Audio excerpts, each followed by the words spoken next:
Hello friends, ఈరోజు 5 పదాలు చిటికలో నేర్చేసుకుందాం. మొదటిది మార్షలింగ్, అంటే అప్పు శోధనానుక్రమం. మార్షలింగ్ అంటే ఒక ఎగ్జాంపుల్ చెప్తాను, ఈజీగా అర్థమైపోతుంది. ఏంటంటే ఏ అనే పర్సన్కి YZ అనే 2 బిల్డింగ్లు ఉన్నాయి. నేను ఈజీగా అర్థం అవడం కోసం ఈ ABCDలు వాడుతున్నాను, సరేనా?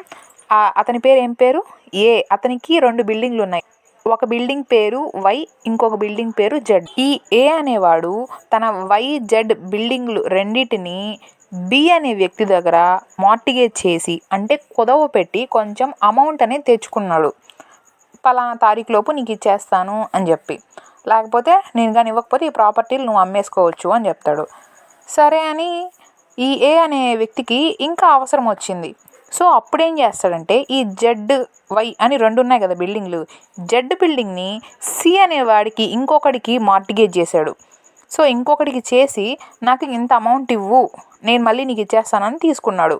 సో ఇంకా B ఏం చేశాడంటే, ఇంకా ఎన్ని డేస్ అయిపోతుంది, నువ్వు నాకు చెప్పిన గడువు అయిపోయింది, అమౌంట్ నాకు తీర్చేయి అని అంటే, ఇప్పుడు నా దగ్గర లేదు అని అంటాడు. ఇంకా డబ్బులు వీడు ఇవ్వకపోతే ఏం చేశాడంటే B, నేను అమ్మేస్తున్నాను ప్రాపర్టీ అని చెప్పి వాడుకున్న 2 బిల్డింగ్లు పెట్టేశాడు కదా B దగ్గర. సో ఇక్కడ B ఏం చేస్తాడు అని అంటే, 2 ప్రాపర్టీలు ఉన్నాయి కదా, సో 2 ప్రాపర్టీలను అమ్మేస్తే వచ్చిన డబ్బులు నేను తీసుకోవచ్చు కదా, అప్పు ఎంతైతే నేను ఇచ్చానో అంతా. సో నేను ఫస్ట్ Z ప్రాపర్టీ అమ్మేయాలి అని అనుకుంటాడు. అప్పుడు C ఏం చెప్తాడంటే, నిజమే, నీకు మార్టిగేజ్కి అంటే నీకు వాడు YZ 2 బిల్డింగ్లు కుదవ పెట్టాడు, కానీ Z బిల్డింగ్ నా దగ్గర కూడా కుదవ పెట్టాడు. నీకు కేవలం ఆ ఇంటి పత్రాలు మాత్రమే ఇచ్చాడు, నేనైతే ఆ ఇంట్లోనే ఉంటున్నాను, ఆ పొసెషనే నా దగ్గర ఉంది.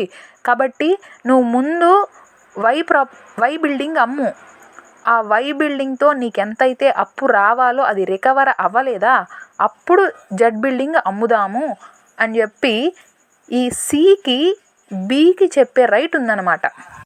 అప్పుడు B, సరే నేను Y బిల్డింగే అమ్ముతాను, Y బిల్డింగ్ అమ్మగా నా అప్పు తీరిపోతే ఓకే, తీరకపోతే నేను Z బిల్డింగ్ని అమ్మడానికి నేను వస్తాను అని అంటే సరే అని చెప్తాడు.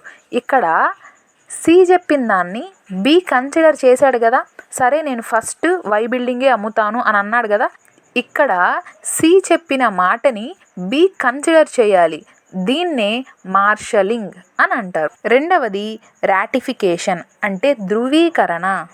రాటిఫికేషన్ అనేది అధికారికంగా దేన్నైనా వ్యాలిడ్ అని చెప్పి చెప్పడానికి ఇచ్చే ఒక సమ్మతి, ఫార్మల్ కన్సెంట్ లాంటిదన్నమాట. ఇది ఎక్స్ప్రెస్ అయి ఉండొచ్చు లేదా ఇంప్లైడ్గా కూడా అయి ఉండొచ్చు. మూడవది రినౌన్సింగ్, అంటే త్యజించడం. For example, Gandhi renounced the use of violence అంటే ఏంటి? గాంధీ గారు హింసను త్యజించారు, అంటే హింసను వదిలివేశారు.